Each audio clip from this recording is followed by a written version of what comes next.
Good morning, good evening, good whatever day it is. It's Thursday at the Bahrain Grand Prix.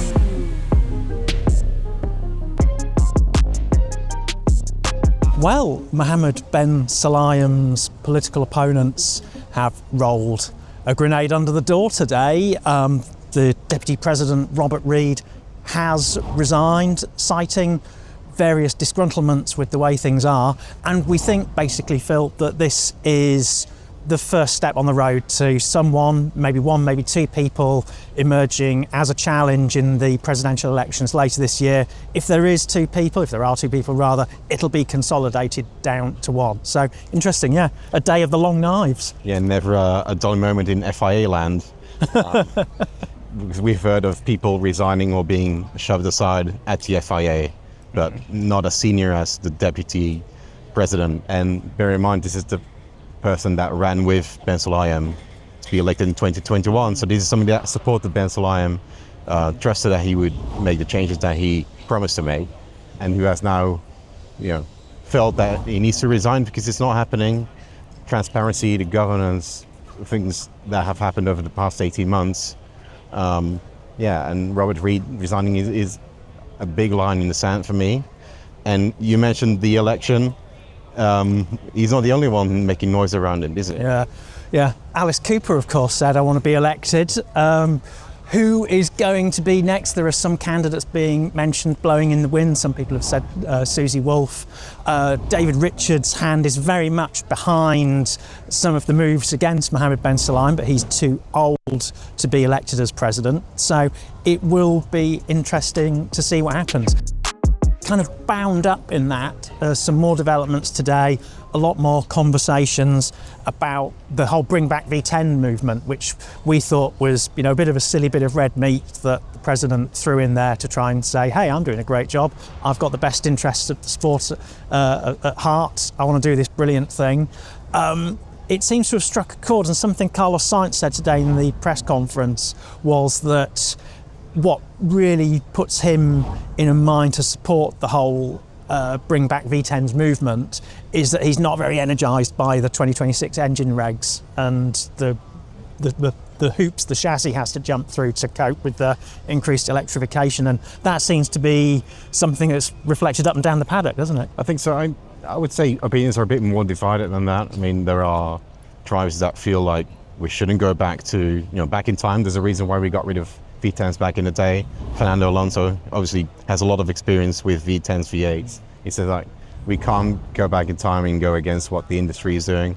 And then he has somebody like Oscar Piastri, who's way too young to have driven one. I have no idea what you're talking about. You're missing the sound? I'm sure, but I was too young to drive one. So at the end of the day, it will be a big meeting tomorrow about V10s here in the paddock in Bahrain, with all the stakeholders, and I suppose it is a moment for the president to shine. But at the same time, talk of ditching these regulations is a non-starter, because there's a reason why Audi is back in the game. There's a reason why Honda reversed its decision to withdraw. So they are invested in these hybrid rules. Can we talk about maybe shortening them instead of 5 years to 3 or 4 years? Sure, but then they would still need some sort of hybrid element, you think, to want to stay. So the Esteban Ocon point that there could be an element of electrification, he cited the LaFerrari. I know that calling it the LaFerrari is kind of a double definite object, but definite article rather. But he said, you can have an element of electrification. I suppose the issue is expense. Should we get into what's happening on track tomorrow? Very different weekend in prospect from Suzuka. It's funny, isn't it? Everyone hates talk about degradation. The drivers spent so many years rattling on about the whole thing. Give us tyres that we can push hard throughout a whole stint. Give it to them. Don't like it. So this weekend, nice open track surface, abrasive, bit of sand on there that's blown in on what's expected to be quite a gusting wind. Enunciate that word very carefully at this time of night. Yeah. There's going to be degradation on the table. So Max Verstappen, said today, it's going to be a challenging race, and there probably won't be a repeat of epic pole position lap followed by sensational run to victory. Yeah, you need to be careful what you wish for. You want to have flat out racing, little deg, which is exactly what we had in Suzuka, and it was a dull race. I've said it so many times probably on this podcast, but in order to have an exciting race, you need tyre degradation. So now you have multiple strategy options on the table, which we didn't have in Japan.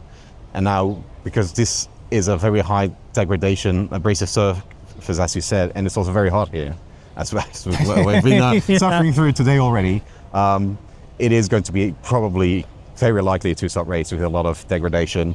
And to your points, that might be bad for Red Bull, because they've seen in Australia in that first stint on the Inters how much better the McLaren was on tyre degradation, and also here in the winter test. So they are a bit worried that Suzuka flattered them a bit, and now when it gets really tough, McLaren can flex its muscle.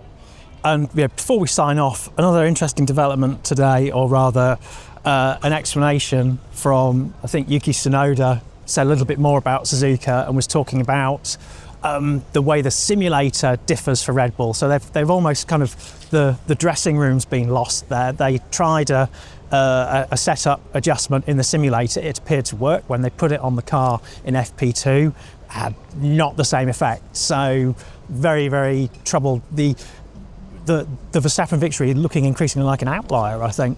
Yeah, it was funny when the move was first announced, and Tsunoda was like, I don't find this car hard to drive at all in the simulator. I was like, Are you sure, mate? Well, let's wait until you get in the car. And sure enough, he said, change his tune out. I have no idea how Max can drive this setup. he's done a bit of a 180 on that already. But I think, Yuki's received some criticism for his qualifying. He was out in Q2, couldn't move up because nobody could move up, so he was 12th in the race. But I thought he actually did pretty well for his first race. Not an easy car, but it's better than what they have had in the car recently. Yeah. Well, the knives aren't out for him yet, are they? I think if there are any knives out, or if that grinding noise you hear in the background is the sharpening of axes for the FIA President tomorrow. So yeah, very exciting day in prospect. Join us, same time, same place. Maybe it depends on how many people are wandering past, playing loud music or firing bright lights at one another, for more excitement here in Bahrain.